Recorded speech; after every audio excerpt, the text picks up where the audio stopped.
વંદે માતરમ ગીતના 150 વર્ષ 150 વર્ષની ઉજવણી સમગ્ર ભારત દેશમાં આજે થઈ રહી છે। આજે નવસારી ખાતે પણ આ વંદે માતરમ ગીતના 150 વર્ષની ઉજવણીના કાર્યક્રમ અગ્રવાલ કોલેજ નવસારી ખાતે યોજવામાં આવ્યો।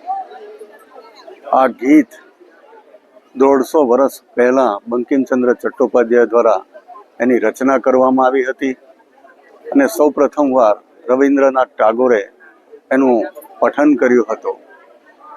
આ ગીત ભારત માતા પ્રત્યે ભારતના સમગ્ર નાગરિકોની જે શ્રદ્ધા છે એને પ્રદર્શિત કરે છે અને આ ગીત પ્રત્યે સમગ્ર ભારત દેશનો નાગરિક એના પ્રત્યે સમર્પિત છે।